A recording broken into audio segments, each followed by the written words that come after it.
Buenos días, yo soy Beatriz López, investigadora del Instituto Venezolano de Investigaciones Científicas, del Centro de Ecología, del Laboratorio de Ecología de Ecosistemas y Cambios Globales.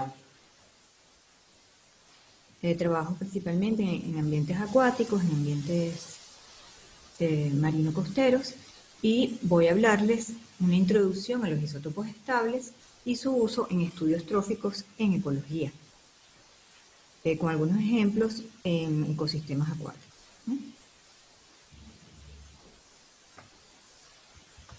Bueno, los análisis de isótopos estables son utilizados como una aproximación al estudio de la incorporación de la materia orgánica en las redes tróficas, revelando así la importancia de los productores primarios. Funcionan como una especie de trazadores o tintes naturales que permiten hacer el rastreo a través de las redes tróficas, la incorporación de estos elementos a través del ecosistema, permitiendo detectar procesos, flujos de energía y conexiones en estas redes. ¿Qué son los isótopos estables? Son átomos de un mismo elemento que difieren en el número de neutrones en el núcleo. Así tenemos, por ejemplo, el carbono 12 que presenta 6 protones y 6 neutrones, y el carbono 13 que presenta un neutrón más, 7 neutrones. Por tanto, cuando se le agrega un neutrón a la masa atómica de un elemento, pasa a ser un isótopo de ese elemento químico. Y tiende a ser, mientras más neutrones, más pesado. También tenemos, por ejemplo, el hidrógeno, donde observamos en su forma más simple, donde hay 0 neutrón, un protón y un electrón. Luego, al agregar un neutrón, se transforma en deuterio, y cuando se agrega un neutrón más, pasa a ser el tritio, que es un isótopo radioactivo de este elemento, que es el más pesado.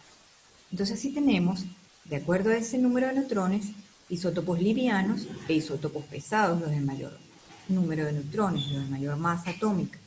En el hidrógeno también, el hidrógeno es el más liviano y el deuterio es el doble de la masa, siendo el más pesado. La palabra isótopo proviene de la consideración de la tabla periódica de los elementos, que quiere decir que todos los isótopos de un mismo elemento ocupan la misma posición en la tabla periódica. Los elementos contienen diferentes átomos, una gran diversidad de átomos, que difieren en su masa atómica y en su energía. Pueden ser agrupados, cuando se agrupan a los elementos con un criterio más general,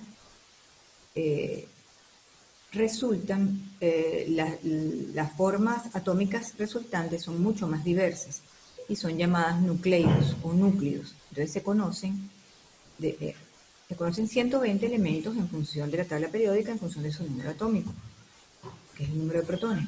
Pero de estos se conocen 3.100 nucleidos, si los clasificamos de esa manera más general. Y de este total de 3.100 nucleidos hay 283 formas estables, formas de isótopos estables. Dentro de estos podemos encontrar a los del carbono, nitrógeno, oxígeno, azufre e hidrógeno, que son los más abundantes sobre la corteza terrestre porque participan en los ciclos biogeoquímicos estrechamente relacionados con la materia orgánica.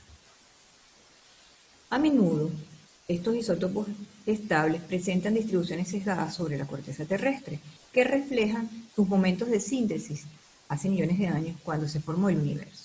Así encontramos entonces que los isótopos más livianos vienen a ser los más abundantes sobre la faz de la Tierra. El hidrógeno, el carbono, el nitrógeno, oxígeno y azufre presentan los isótopos livianos.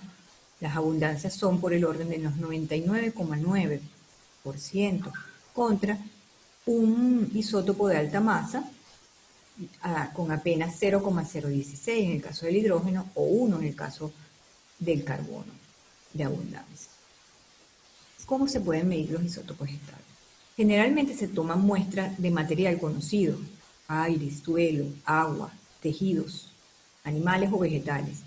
Una ventaja del uso de isótopos estables es que se requieren pocas cantidades de tejido para realizar las pruebas. Entonces, por ejemplo, en el caso de plantas se requieren entre 4 miligramos, es suficiente. En el caso de animales se requiere 1 o 2 miligramos, es suficiente. Las muestras son procesadas en un espectrómetro de masas en la cual son quemadas por combustión y pasan a su forma gaseosa. Allí son ionizadas por una ionizante magnético y las moléculas separadas de acuerdo a la proporción masa-carga en la proporción, midiendo la proporción de isótopos pesados y livianos que hay en la muestra en referencia a un estándar. Estas proporciones luego son convertidas en unidades, en valores de delta y multiplicadas en partes por mil, como vamos a ver. La abundancia natural isotópica se expresa en escala delta, como ya lo mencionamos, que representa una diferencia en partes por mil de una muestra en relación al estándar, de acuerdo a la siguiente ecuación. Así tenemos el X, quiere decir el elemento en su forma más pesada, expresado en partes por mil. Es igual a un cociente de la muestra, que es la proporción de isótopos de carbono 13 sobre carbono 12 en la muestra, y en esta misma en un estándar, y esto se multiplica por 10 a la 3 para magnificar las pequeñas diferencias que son encontradas con relación al estándar y hacer más manejable esa cifra. Así podemos ver acá un ejemplo con el delta de carbono 13, donde vemos la razón de carbono 13 y carbono 12 en la muestra y en el estándar. Que en el caso del carbono, el estándar es un cefalópodo, es un fósil PDB melegmita, cefalópodo del Cretácico, que es utilizado como estándar. Y para el oxígeno y el nitrógeno existen otros estándares, siempre son los fijos, de manera tal que los diferentes laboratorios pueden ser comparables las cifras y en diferentes estudios. Esos son estandarizados. El delta indica los valores del isótopo pesado en la muestra. Hay una relación lineal entre el delta de carbono 13 y el contenido del isótopo pesado en las muestras. Y de esta forma, entonces, cuando tenemos valores positivos del delta de carbono 13, tenemos entonces mayor concentración del átomo más pesado de carbono, que sería el carbono 13, en la muestra. Entonces indica que está enriquecida en el isótopo pesado, muestras positivas o más positivas del delta de carbono 13. Muestras más negativas del delta de carbono 13 indicaría que tiene menor cantidad del isótopo pesado y se dice que la muestra es más liviana. Ahora vamos a definir fraccionamiento isotópico. Las transformaciones isotópicas que conllevan a cambios en la abundancia relativa entre el isótopo pesado y el isótopo liviano, en referencia a la fuente y luego al producto, se llama fraccionamiento isotópico. Estos fraccionamientos los vamos a ver en los procesos bioquímicos que hay en la naturaleza, en la captación del CO2 por las plantas, según el metabolismo, sean C3 o sean C4, en la ingestión de tejidos por los animales, también ocurre ese fraccionamiento, y esas diferencias en las proporciones de isótopos pesados y isótopos livianos en referencia a la fuente y al producto resultante. El fraccionamiento es comúnmente denotado por el símbolo griego delta en mayúscula y puede ser expresado de la siguiente forma. La señal isotópica observada en el producto va a ser igual a la señal isotópica de la fuente menos el fraccionamiento observado. Lo que es lo mismo a decir que el fraccionamiento es igual a la señal isotópica de la fuente menos la señal isotópica del producto. Las causas principales de fraccionamiento mencionadas en la literatura son debido a reacciones cinéticas y debido a reacciones de equilibrio dinámico. Entre las reacciones cinéticas mencionamos los procesos de difusión del CO2, donde las formas isotópicas más livianas van a reaccionar más rápido. Esto es debido porque las moléculas que contienen las formas isotópicas más pesadas requieren de mayor energía para romper los enlaces. Esto lo vamos a ver, un ejemplo de esto, en las reacciones de fotosíntesis de las plantas y en los procesos bacterianos. La otra causa que causa fraccionamiento es las reacciones durante las reacciones de equilibrio dinámico, donde se observa que las fases de menor energía contienen a las formas isotópicas más pesadas. Así, por ejemplo, en el agua, en su forma líquida, observamos los isótopos más pesados de oxígeno y de hidrógeno en relación a su forma en estado de vapor de agua. Y podemos ver una lámina donde explico cómo es el proceso de captación del CO2 en la fotosíntesis, según sean plantas con metabolismo C3 o plantas con metabolismo C4 que tienen diferentes enzimas que captan el CO2. Entonces, la señal isotópica del CO2 atmosférico presenta un delta de carbono 13 en el orden de menos 7 partes por mil.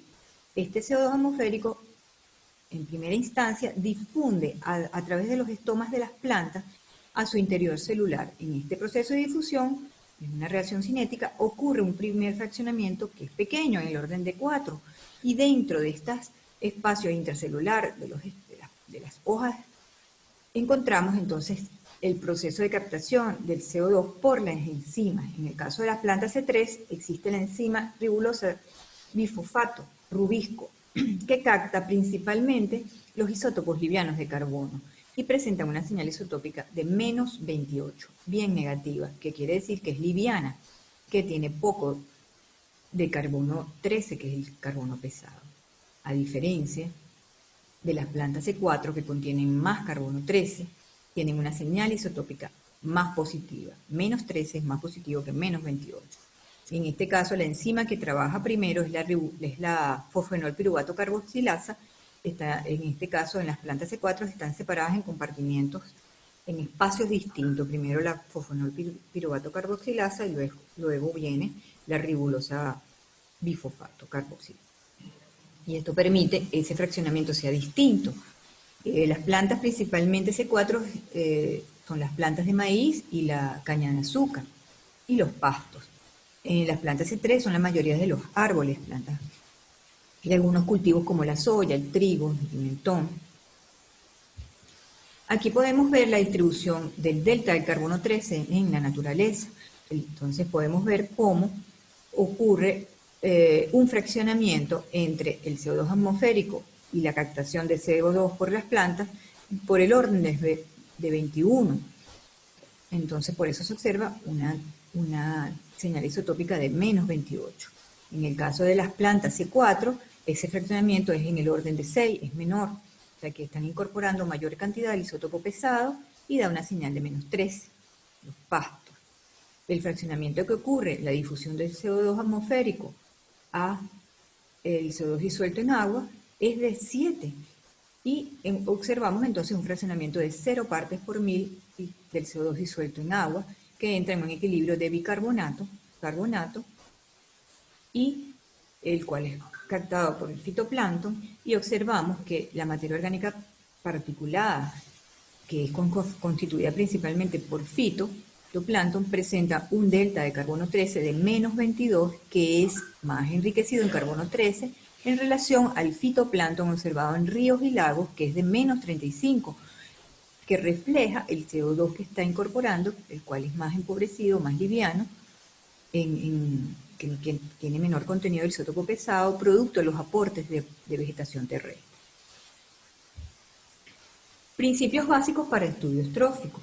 Existe un constante grado de fraccionamiento entre la proporción isotópica de la dieta, que sería la fuente, y el consumidor. Como regla general, el uso de isótopos estables indica que cada animal es lo que come. La proporción isotópica entonces de carbono 13, carbono 12, nitrógeno 15, nitrógeno 14 en el tejido de un organismo va a ser similar a la del alimento más el enriquecimiento producto de ese fraccionamiento trófico.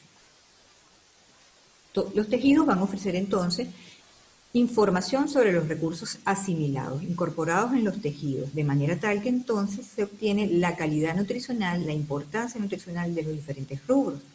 Por lo general también se recomienda para hacer estos estudios que se combinen con estudios de contenido estomacal o fecal para facilitar la interpretación de los resultados. Entonces, la información obtenida en estos estudios es el hábito alimentario promedio integrado en el corto, mediano y largo plazo, lo cual va a depender de la tasa de renovación del tejido, la tasa metabólica del tejido, y por lo tanto va a reflejar ventanas de tiempo de diferentes duraciones. De un pasado reciente, si los tejidos tienen tasas de renovación muy rápidas, que podrían ser días o semanas, o en un pasado más amplio, que podrían ser meses o años, según el tejido. Por ejemplo, si escogemos, aquí tenemos una tabla donde podemos ver los diferentes tejidos, y la escala que nos dan de tiempo. Por ejemplo, si hacemos estudios de contenido estomacal, que es otro estudio, ¿no? La desventaja que nos da es que es la dieta actual, la dieta que incorporó unas horas antes. Y la ventaja del uso de isótopos entonces es que nos va a dar un promedio integrado de lo que incorporó en semanas o en meses. En el caso si yo estudio, por ejemplo, el plasma sanguíneo, me da información sobre días. Si estudio el músculo de un organismo, me da información de varias semanas o varios meses, desde uno o varios meses. Y si estudio, por ejemplo, los huesos, los otolitos de los peces, que tienen anillos de crecimiento durante toda su vida, entonces me puede dar información de la vida completa de un organismo, lo que ha comido en todo ese tiempo. Ok. Las relaciones de carbono orgánico y nitrógeno total, relación carbono y nitrógeno, han sido útiles en combinación con los deltas de carbono 13 para hacer reconstrucciones paleoambientales, ya que permiten interpretar el origen de la materia orgánica, puesto que se observan diferencias en los cocientes de carbono-nitrógeno entre las plantas vasculares, como las C3 y las C4, que presentan cocientes de carbono-nitrógeno que superan el valor de 12, pueden llegar hasta 30, de que tienen altos contenidos de lignina y de celulosa, las plantas vasculares, a diferencia de las algas, las macroalgas, microalgas, tanto de origen marino como de agua dulce, que presentan cocientes entre 5 y 8, indicando que son más ricas en nitrógeno. También en ese sentido son de mayor calidad nutricional. Entonces han sido utilizadas para interpretar el origen de la materia orgánica en estos estudios. Ok, el enriquecimiento trófico que se observa cuando se incorpora el alimento a los animales, se ha observado que en el carbono 13 es un enriquecimiento entre 0 y 1 partes por mil, que es más pequeño que el observado en el nitrógeno 15. La principal causa que se encuentra en la literatura de este enriquecimiento es por la pérdida preferencial de isótopos de carbono más liviano, el carbono 12, durante la respiración, o la incorporación de compuestos de carbono 13 enriquecidos en carbono pesado durante la digestión o durante la síntesis de tejido. Con respecto al nitrógeno 15, entonces observamos que hay un enriquecimiento algo mayor, entre 2 y 4 partes por mil, y la principal causa citada en la literatura es por la excreción preferencial del nitrógeno más liviano, el nitrógeno 14, durante la formación de urea y amoníaco. De esta manera, en este caso se observa en el nitrógeno 15 que hay un enriquecimiento que se magnifica a medida que se avanza en el nivel trófico dentro de las redes tróficas y se magnifica en una proporción similar que varía alrededor de 3 partes por mil. Y de esta manera permite ubicar la posición trófica de los organismos dentro de las redes tróficas. Comúnmente, estos valores de fraccionamiento trófico son seleccionados con base en metaanálisis disponibles en la literatura.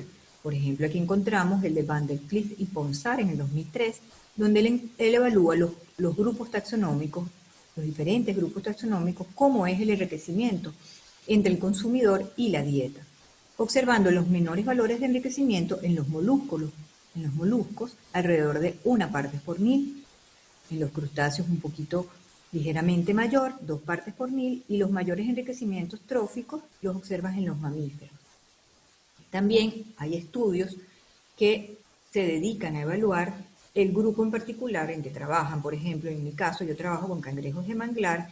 Hay autores como Liam Buy en el 2014 evaluaron el enriquecimiento trófico en cangrejos, un grupo de cangrejos de manglar, ofreciéndoles diferentes dietas basadas en hojas de mangle, se alimentan de hojas de mangle en pie y en descomposición, diferentes grupos de cangrejos.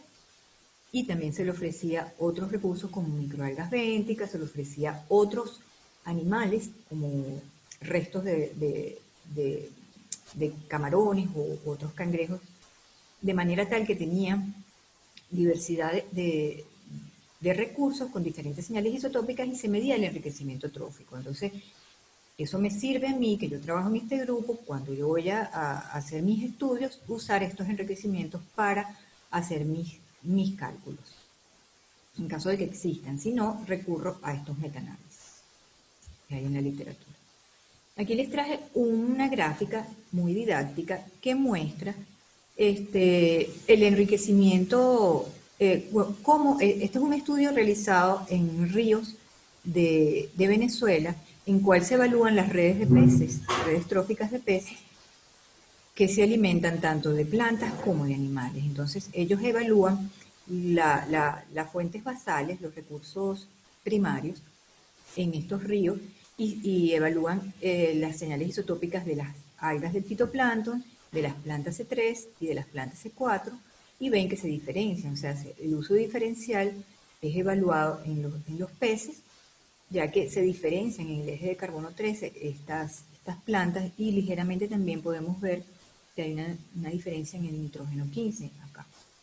Entonces ellos pueden evaluar los diferentes peces que son clasificados de acuerdo a sus niveles tróficos y de acuerdo a lo que comen, en grupos tróficos en que se comen son grupos funcionales, de acuerdo a que si son herbívoros, son omnívoros, son piscívoros, son insectívoros. Entonces, por lo menos vemos acá estos cuadrados negros corresponden a los peces herbívoros y esto nos está indicando que cae acá dentro de la señal isotópica de las algas del fitoplancton, indica que este es el principal recurso que estos animales están consumiendo. Mientras que los que se ubican más desplazados hacia la derecha, valores más enriquecidos de carbono 13, me están indicando que están consumiendo principalmente plantas C3. Y los que están más desplazados aún hacia la derecha, implica que un aporte importante de las plantas C4 junto a las plantas C3. Esto sería mixto, una dieta mixta. También podemos aquí diferenciar los niveles tróficos, ya que estos peces de acá arriba, que son el moroco, que es un omnívoro, se alimenta tanto de peces como de plantas, él presenta aquí el mayor nivel trófico por el orden de 8 partes por mil, indicando que está el más alto en la trama trófica y estos los más bajos en la trama trófica, que son los herbívoros. Ahora voy a hablarles de un estudio realizado en el laboratorio donde se evaluó los recursos empleados por diferentes poblaciones del cangrejo de mangle Aratus pisoni a lo largo de un gradiente ambiental y temporal de manglares. Aratus pisoni es un cangrejo del neotrópico típico de los manglares y se alimenta principalmente de hojas de mangle en pie. Se evaluaron poblaciones asociadas a manglares ubicados en zonas estuarinas con gran desarrollo estructural del manglar, en zonas marinas con un ligero menor desarrollo estructural, hasta ir a zonas hipersalinas donde encontramos un manglar achaparrado. Lo máximo del gradiente es encontrar un manglar achaparrado enano que no superaba los 2 metros de altura y que estaba asociado a zonas hipersalinas. En este estudio se evaluó entonces la importancia nutricional de los distintos recursos empleados por las distintas poblaciones de Aratus pisoni en ese gradiente de manglares. Se utilizaron los estudios de contenido estomacal para ayudar a interpretar los resultados obtenidos en los isótopos estables. Con los estudios de contenido estomacal podríamos identificar la identidad taxonómica de la dieta actual que tenía ese animal en el estómago. Y con los isótopos estables podríamos encontrar la información, la importancia nutricional del recurso, porque es la dieta promedio que había asimilado en un periodo de tiempo de aproximadamente un mes. Se evaluaron entonces la zona noroccidental de Venezuela, se evaluó un manglar en la desembocadura del río Ricoa, ubicado en la porción continental, y el resto de los manglares fueron ubicados en la península de Paraguaná, en zonas marinas e hipersalinas. Y así pasábamos, por ejemplo, un manglar marino ubicado en la laguna de Yaima, en la bahía de Yaima, un manglar hipersalino arbustivo en la laguna de Tiraya y los manglares enanos en zonas hipersalinas de la laguna de Tacuá. Además, observamos que que no solamente incrementaba la salinidad y disminuía el desarrollo estructural del manglar, sino que el contenido de polifenoles en las hojas de mangle iba en incremento a medida que aumentaba la salinidad, encontrando los máximos contenidos de polifenoles en los manglares estuarinos enanos. Se recolectaron las diferentes fuentes potenciales de alimento en todos estos manglares, entre ellos se recolectaron hojas de mangle, macroalgas asociadas a las raíces de mangle y también asociadas a la superficie de los sedimentos, materia orgánica también de los sedimentos, insectos, fanerógamas marinas. Todo este material se tenía que lavar bien, se identificaba, luego se secaba hasta peso constante y luego se pulverizaba en morteros de ágata para ser almacenados en viales de estaño que eran enviados a los laboratorios de isótopos estables que hicieron los análisis. También se recolectaron cangrejos y se extrajo el músculo y se le hizo el mismo tratamiento de secado y pulverización. De los resultados obtenidos con los contenidos estomacales, pudimos ver que el principal recurso que ellos consumían eran los fragmentos de mangle. Esto es una tabla donde se encuentran los diferentes rubros, la presencia, ausencia de estos rubros en los diferentes manglares, desde el manglar estuarino, marino, hacia los hipersalinos, hasta llegar al manglar achaparrado. Entonces siempre hubo fragmentos de mangle en todos los... Esos fragmentos eran principalmente pedazos de hoja y también se encontró corteza. Pero también se encontraban otros recursos como por ejemplo fanerógamas marinas, algas, insectos, crustáceos y otros. Además de sedimentos en proporciones relativamente que eran importantes, y en esos sedimentos se encontraron asociados nemátodos, copépodos y microalgas, entre otros. Aquí podemos ver una tabla que señala el índice de importancia relativa de estos rubros encontrados en el contenido estomacal de las poblaciones del cangrejo. Y vemos cómo el rubro que más importante, de mayor proporción encontrado, tanto en frecuencia de aparición como en volumen, fueron los restos de manglar, que superan o llegan casi siempre a los 80% de importancia relativa observada en los diferentes manglares, tanto en el manglar estuarino como en el marino, como en los hipersalinos, inclusive en este que vemos acá, que es el enano. También se observa en menor proporción que consumen insectos y crustáceos. Los diferentes manglares, por lo menos aquí en el hipersalino, se observa que llega a entre 2 y 3% de índice de valor de importancia. Y también se observan la materia orgánica asociada a los sedimentos, las presas asociadas a los sedimentos son importantes en los diferentes manglares. Ahí hay copépodos, nemátodos y microalgas.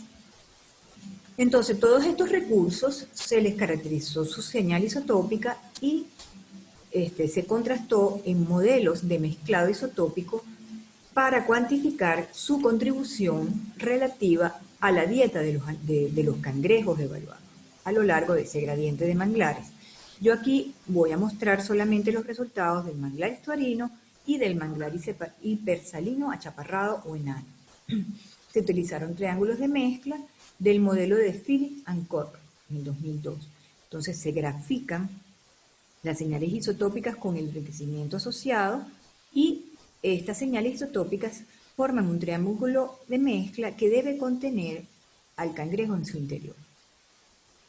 Y esto se procesa y de acuerdo a unos algoritmos específicos que miden esa contribución según las cantidades de isótopo pesado y liviano que hay en la dieta y las que se encuentran en el animal.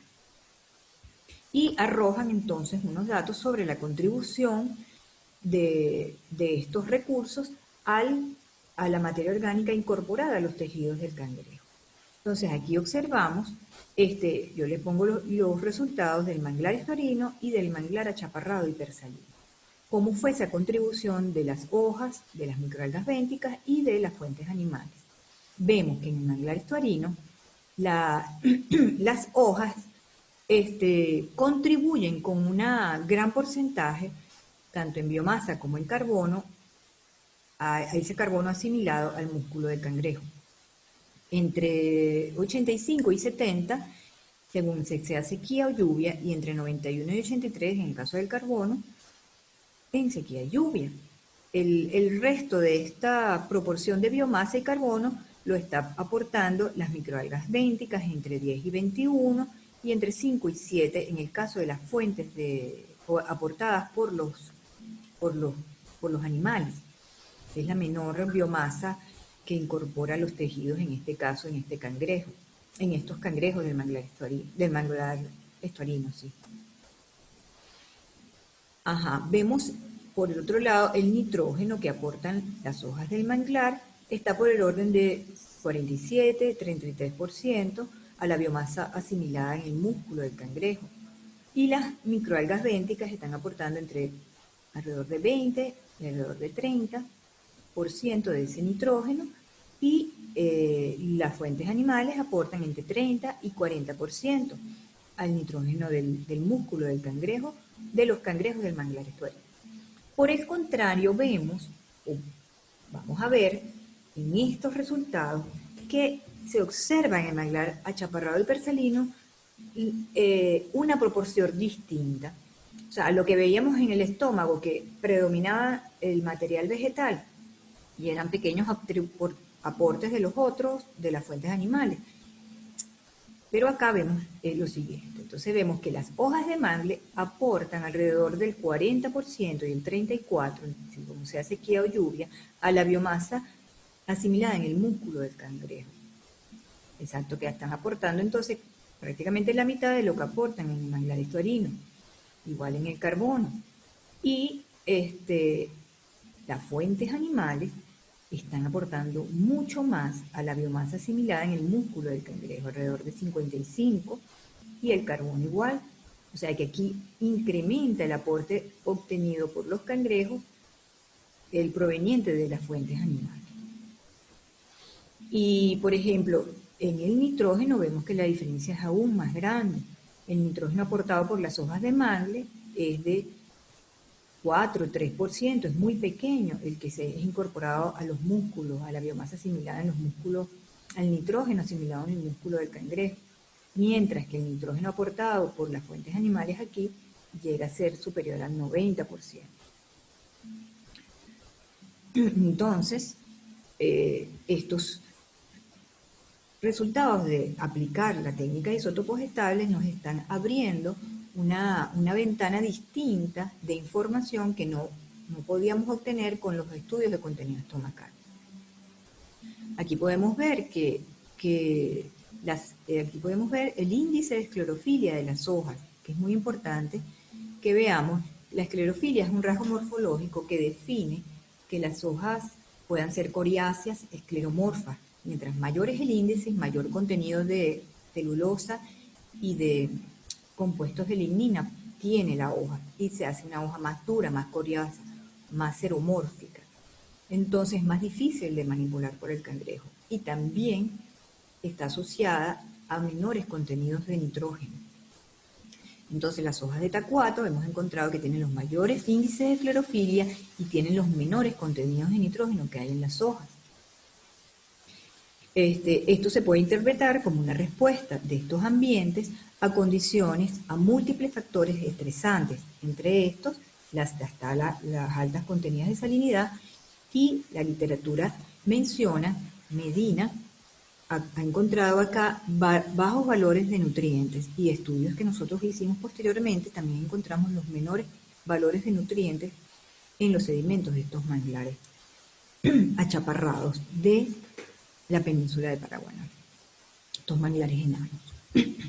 Entonces, como resumen, podemos decir que las poblaciones de cangrejos de los manglares estuarinos están asimilando principalmente las fuentes de materia orgánica provenientes de las fuentes vegetales, aportadas tanto por el manglar como por las microalgas bénticas. Y en menor cantidad absorben nutrientes de las fuentes animales, principalmente del nitrógeno en este caso, revelando o confirmando que estos cangrejos son omnívoros, una dieta omnívora. Sin embargo, entonces, ¿qué estamos develando En esta información de los isótopos estables estamos devolviendo la importancia nutricional de las fuentes animales en este manglar achaparrado hipersalino, donde se observan que la materia orgánica proveniente de las fuentes animales son las que aportan la mayor contribución a la materia orgánica que asimila los cangrejos en sus tejidos, aportando tanto un mayor contenido de carbono y de biomasa como de nitrógeno, que es la principal fuente de nitrógeno. Entonces aquí les quiero mencionar que encontramos hembras ovadas, en estos manglares, hembras ovadas por cierto, que tenían sus estómagos además repletos de huevos de otras hembras que habían canibalizado. Y se reportaron entonces canibalismo en estos manglares achaparrados enanos, en las poblaciones de cangrejos de estos manglares. Cuando ocurre canibalismo en cangrejo es cuando hay deficiencias nutricionales. Entonces, ahí hemos encontrado entonces que las hojas tienen su menor contenido de nitrógeno, también hemos encontrado en el músculo de los cangrejos hay menor contenido de nitrógeno que revela que están deficientes, entonces por ello ese comportamiento canibalista y por eso observamos que están absorbiendo y están incorporando los nutrientes principalmente de sus fuentes animales y no tanto de las hojas que son de menor calidad. Entonces, que nos revelan que hay una asimilación diferencial de los recursos por las poblaciones de aratus en respuesta a las necesidades nutricionales y a la calidad del alimento que difiere en este gradiente de valor. Hasta aquí llega mi presentación, estoy a la orden para las preguntas y les decimos gracias desde nuestro laboratorio de ecosistemas y cambios globales del IBIC.